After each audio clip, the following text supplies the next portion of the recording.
Bismillahirrahmanirrahim. Assalamualaikum warahmatullahi wabarakatuh. Alhamdulillahi rabbil alamin. Wassalatu wassalamu ala ashrafil anbiya'i wal mursalin wa ala alihi wa ashabihi wa man ittaba'a hudahu ila yaumiddin. Amma ba'd. Bapak-bapak dan ibu-ibu kaum muslimin dan muslimat, jamaah salat zuhur Masjid Raya Syekh Ahmad Khatib Al-Minangkabawi yang insyaAllah dirahmati dan dimuliakan oleh Allah Subhanahu wa taala. Mari kita bersyukur kepada Allah Subhanahu wa taala dengan mengucapkan kalimat alhamdulillah atas seluruh limpahan rahmat dan nikmat karunia yang Allah berikan kepada kita, khususnya pada kesempatan siang hari yang berbahagia ini. Allah berikan kepada kita semua taufik, petunjuk, hidayah. Allah berikan kepada kita kesehatan sehingga kita bisa dengan ringan melangkahkan kaki, mengayunkan tangan, memenuhi panggilan Allah menuju rumahnya yang mulia untuk melaksanakan ibadah salat zuhur berjamaah. Salawat dan salam kita doakan semoga senantiasa Allah berikan untuk baginda Rasulullah Nabi Muhammad sallallahu alaihi wasallam dan juga untuk seluruh keluarga dan keturunannya serta para sahabatnya yang mulia radhiyallahu anhum ajma'in. Allahumma salli ala nabiyyina Muhammad wa ala alihi wa ashabihi wa man ittaba'a hudahu ila yaumiddin. Kaum muslimin dan muslimat, jamaah yang dirahmati Allah, di dalam sebuah hadis yang sahih yang diriwayatkan dari sahabat Rasulullah sallallahu alaihi wasallam Abdullah bin Amru dan juga Abdullah bin Amru bin As, Abdullah bin Umar bin Al-Khattab dan Abdullah bin Amru bin Al-As serta sahabat Nabi yang ketiga itu Ibnu Abbas radhiyallahu anhum ajma'in, bahwasanya Rasulullah sallallahu alaihi wasallam pernah bersabda dalam hadisnya. Kata Rasulullah sallallahu alaihi wasallam, arba'un, ada 4 perkara, idza kunna fika, kalau 4 perkara itu terdapat dalam dirimu, dalam diri kalian wahai umatku, fala alaika ma fataka minad dunya, maka tidak ada lagi gunanya bersedih, tidak ada lagi gunanya bermuram durja, memikirkan apa-apa yang tidak engkau raih atau apa-apa yang tidak engkau capai dan engkau dapatkan dari dunia dan segala isinya ini. Apa 4 perkara tersebut?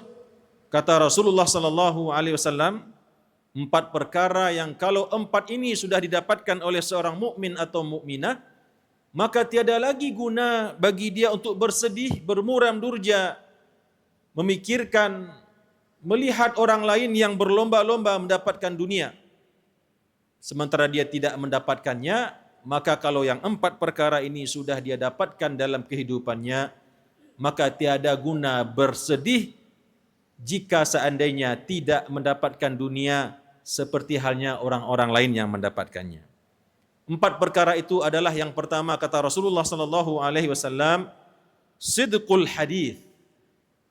Yang kedua, hifzul amanah. Sidqul hadis artinya menjadi orang yang bisa senantiasa bersikap berkata jujur di dalam kehidupannya. Yang kedua, hifzul amanah, menjadi orang yang sanggup menunaikan dan menjaga amanah dengan sebaik-baiknya.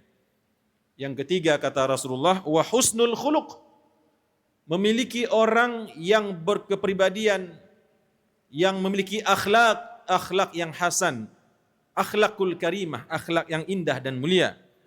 Dan yang keempat, wa iffatu mat'am, memiliki makanan atau minuman yang bersumber dari sesuatu yang halal. Kaum muslimin yang dirahmati Allah dan muslimat rahimakumullah, ini 4 perkara yang Nabi jelaskan dalam hadis. Kalau 4 perkara ini telah terdapat pada diri seorang mukmin, maka tiada gunanya dia mencari dunia lagi. Tiada guna dia mengumbar waktu, menghabiskan segala daya dan upayanya untuk mengejar dunia. Yang pasti tidak semua dunia itu akan dia dapatkan. Sekuat apapun tenaganya, sebanyak apapun modal dia kerahkan, waktu dia habiskan, yang namanya dunia dengan segala isinya ini tidak akan mungkin dia dapatkan semuanya. Bahkan kadang-kadang sudah dikeluarkan modal begitu banyak, sudah diberikan waktu, perhatian, usaha keras dan lain sebagainya, kadang-kadang yang dunia itu tidak juga kunjung didapatkan. Karena memang dunia ini telah Allah gariskan, telah Allah tetapkan untuk kita. Kita hanya diperintahkan oleh Allah untuk berupaya dan berusaha mendapatkan apa yang telah ditakdirkan tersebut. Dan kita tidak akan pernah bisa mengambil lebih dari sesuatu yang telah Allah gariskan dan takdirkan untuk kita. Namun kadang-kadang kita sebagai manusia, karena sifat manusia itu adalah tamak, menginginkan sesuatu yang lebih dari yang semestinya. Kadang-kadang tidak jarang kita dan bahkan sering kita merasa risau, merasa sedih, merasa hancur hati kita melihat orang-orang lain mendapatkan berbagai macam kenikmatan dunia yang kita meskipun sudah berusaha tapi tidak mendapatkannya. Ini sering kita alami. Padahal kita sama-sama sekolah dulu, sama SD kita dengan dia, sama SMP, bahkan tidak jarang kita lebih juara pula dari dia. Sama SMA, bahkan sama kuliah. Bahkan IP kita cum laude, tamat 3,5 tahun, Masya Allah. Dia jangankan kuliah, jangankan dapat cum laude, kuliah saja tidak. Hanya tamat SMA. Tapi kenapa dia hari ini kaya raya sementara saya tidak? Begitulah dunia kaum muslimin yang dirahmati Allah Subhanahu wa ta'ala. Dan kita akan mengalami hal tersebut. Merasa hancur hati kita, sedih, risau melihat banyak hal yang tidak kita bisa wujudkan dalam cita-cita duniawiyah kita dalam kehidupan ini. Maka kata Rasulullah sallallahu alaihi wasallam, yang mana beliau menyampaikan hadis yang singkat, padat, dan itu bukan bersumber dari hawa nafsu beliau. Bukan hanya logika beliau saja yang beliau mainkan, melainkan petunjuk dari Allah Subhanahu wa taala yang Allah berikan kepada beliau di samping Al-Qur'an. Allah karuniakan kepada Rasulullah yang disebut dengan jawami'ul kalim.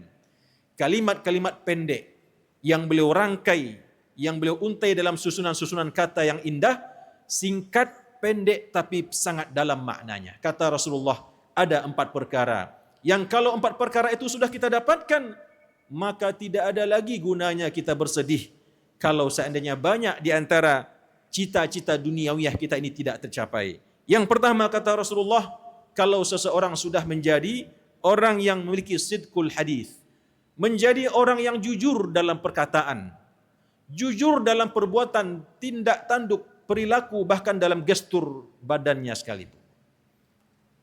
Rajulun sadiq, menjadi pribadi yang jujur, terutama dalam perkataan dan perbuatan. Ini adalah rezeki yang sangat mulia dan sangat besar ketika seseorang telah menjadi pribadi yang jujur, baik jujur kepada dirinya dan jujur kepada Allah Subhanahu wa ta'ala. Di dunia ini kaum muslimin dan muslimat yang dirahmati Allah, tidak ada agama yang menjunjung tinggi kejujuran melebihi agama Islam dalam menjunjung tinggi kejujuran. Rasulullah sallallahu alaihi wasallam pernah ditanya oleh salah seorang sahabat. Kata sahabat, "Ya Rasulullah, apakah mungkin atau apakah boleh seorang mukmin itu menjadi seorang penakut, jabban?" Kata Rasulullah, "Ya, bisa jadi. Namanya manusia, mungkin badannya kecil, kurus, kerempeng, begitu diancam orang langsung gemetar badannya. Penakut, ya bisa jadi. Tapi itu tidak mengurangi sifatnya, tidak mengurangi nilainya sebagai seorang mukmin. Meskipun mukmin yang kuat lebih dicintai Allah daripada mukmin yang lemah. Tapi apa boleh buat? Karena badannya kurus, kerempeng, kemudian jadi penakut. Boleh-boleh saja kata Rasulullah. Yang kedua ditanya lagi, "Ya Rasulullah, apakah mungkin atau boleh seorang mukmin itu punya sifat bakhil, pelit, ya, panceke?" Maka kata Rasulullah, "Ya, bisa jadi. Mungkin seorang mukmin itu apakah karena keturunannya atau mungkin kebiasaannya dari kecil pelit. tidak mudah memberi orang lain. Ya bisa jadi kata Rasulullah, dan itu tidak mengurangi statusnya sebagai seorang mukmin. Namun ketika ditanya dengan pertanyaan yang ketiga, kata sahabat tadi, ya Rasulullah, apakah mungkin atau apakah boleh seorang mukmin itu menjadi seorang pembohong? Maka kata Rasulullah, tidak, sekali-kali tidak, sekali-kali tidak. Yang namanya seorang mukmin itu apapun ceritanya, apapun kondisinya, tidak mungkin dan tidak boleh menjadi seorang pembohong. Karena kebohongan itu adalah perbuatan syaitan. Kebohongan itu akan menganjurkan, akan mengantarkan kepada kebohongan-kebohongan yang lain. Dan setiap seseorang berbohong, kemudian dilanjutkan lagi dengan kebohongan berikutnya. Dan dia tidak akan pernah berhenti berbohong sampai dia akan jatuh kepada sebuah lubang yang akan membinasakan dirinya sampai nanti dia di akhirat masuk ke dalam neraka. Jadi yang pertama yang harus kita miliki kalau kita ingin menjadi orang yang tidak perlu lagi dengan dunia ini adalah yaitu sidqul hadis. Menjadi orang yang jujur baik dalam perkataan, tindakan dan perbuatan. Kemudian yang kedua kata Rasulullah SAW, hifzul amanah. Yaitu orang yang punya sifat, sikap, perbuatan menjaga amanah. Menunaikan amanah. Dan kita semua kaum muslimin dan muslimat yang dirahmati Allah adalah makhluk-makhluk Allah yang ditimpakan di pundak kita semua amanah-amanah yang sangat banyak dan sangat berat. Dengan terlahirnya kita ke dunia ini, maka otomatis kita telah memikul amanah tersebut. Amanah menjadi hamba Allah. Amanah menjadi hamba Allah yang Allah katakan dalam Al-Quran, وَمَا خَلَقْتُ الْجِنَّ وَالْإِنْسَ إِلَّا لِيَعْبُدُونَ. Kehidupan kita sejak kita baligh, berakal sampai kita nanti wafat, tidak saja setiap hari, bahkan setiap detik yang kita lalui, setiap nafas yang kita hembuskan, semuanya adalah dalam rangka menunaikan amanah. Amanah sebagai seorang hamba kepada Allah, yaitu menunaikan ibadah-ibadah yang Allah wajibkan. Menjauhi larangan-larangan yang Allah larang. Menjaga titipan-titipan Allah yang ada di tubuh kita. Itulah amanah kita kepada Allah. Amanah kita kepada keluarga, kepada istri. Kita sebagai suami memiliki amanah menjaga istri kita, mendidiknya, mengajarinya, melindunginya. Dan begitu pula kepada anak-anak kita. Menafkahinya, mendidiknya dengan pendidikan yang baik. Mengarahkannya menjadi seorang pribadi yang muslim dan muslimah. Amanah kita sebagai anggota masyarakat kepada tetangga. Penuh dengan amanah kehidupan kita ini. Apalagi kalau dia seorang pejabat. Apalagi kalau dia seorang pemimpin. Sebagai seorang penanggung jawab di suatu kelompok. Maka bertambahlah amanah yang harus dia tunaikan. Maka kata Rasulullah, wahifzul amanah. Orang yang sanggup menunaikan amanah dengan baik, maka tiada guna dia bersedih, sekalipun dunia tidak dia dapatkan. Kemudian yang ketiga kata Rasulullah SAW, wa husnul khuluq. Orang yang telah memiliki akhlak yang mulia, akhlak yang baik. Kalau ada seseorang telah dikarunia Allah akhlak yang baik, kepribadian yang mulia, dengan segala nilai-nilai kebaikan yang Allah sebutkan dalam Al-Quran dan hadis Rasulullah SAW, sifat pemurah, tawadu, mulia, tidak pemarah, memuliakan tetangga, menepati janji, dan seluruh nilai-nilai akhlak mulia yang terdapat dalam Islam diamalkan dalam kehidupannya, maka dialah orang yang mendapatkan kebaikan yang sebesar-besarnya. Karena kaum muslimin yang rahmati Allah, tidak ada yang melebihi timbangan amal yang paling berat nanti di hari kiamat. Melebihi timbangan amal, beratnya timbangan amal yang Allah berikan kepada orang yang memiliki akhlak yang mulia. Bahkan orang yang memiliki akhlak yang mulia ketika hidup di dunia, dia nanti bisa melewati makam orang-orang ahli salat tahajud, ahli puasa, ahli sedekah sekalipun. Karena begitu besarnya Allah berikan kedudukan pahala kebaikan kepada orang yang ketika hidup di dunia menjalani hidupnya dengan akhlakul karimah atau akhlak yang mulia. Kemudian yang terakhir kaum muslimin yang rahmati Allah, perkara yang keempat yang kalau dimiliki oleh seorang mukmin atau mukminah, maka menjadikannya cukup baginya apa yang dia miliki tersebut, dan janganlah dia bersedih ketika dia tidak mendapatkan dunia, yaitu wa'iffatu mat'am, yaitu memiliki makanan minuman yang halal. Yang dia yakin apa yang dia makan, apa yang dia minum itu adalah sesuatu yang halal. Tidak ada yang, jangankan yang haram, yang syubhat pun tidak ada. Dia yakin dan dia yakinkan memang yang dia makan itu bersumber dari yang halal. Tidak ada keharaman, tidak ada yang syubhat di dalamnya. Maka ketika itu seseorang menikmati makannya, nasi yang dia makan, lauk pauk yang dia nikmati di rumah, minuman yang dia minum bersumber dari yang halal, maka berbahagialah orang tersebut karena dia telah mendapatkan keselamatan hidup di dunia dan terutama di akhirat nanti.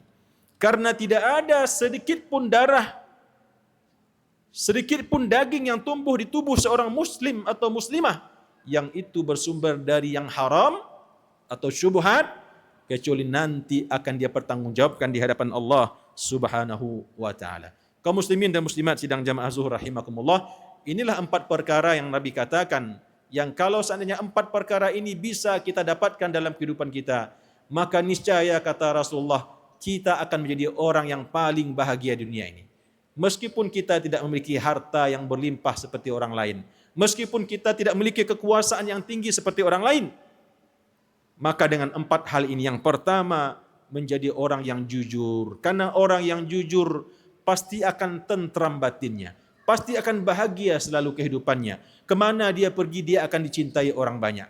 Berbeda dengan kebalikan seorang pembohong, pendusta, dalam kesehariannya dia akan merasakan was-was, ketakutan, khawatir, dan biasanya kemana dia pergi, dia akan dijauhi banyak orang karena sifat bohongnya tersebut.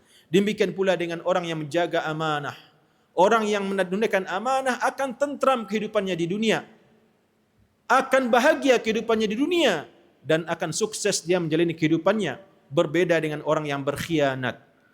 Orang yang mengkhianati amanah, selama apapun dia menjaga dirinya tetap selamat, maka dia akan tetap akan mendapatkan kehancurannya ketika dia menyia-nyiakan amanah tersebut. Kemudian husnul khuluq, orang yang memiliki akhlak yang mulia, yang pastinya orang kalau memiliki akhlak yang mulia akan menjadi orang yang merasa kaya dengan dirinya sendiri.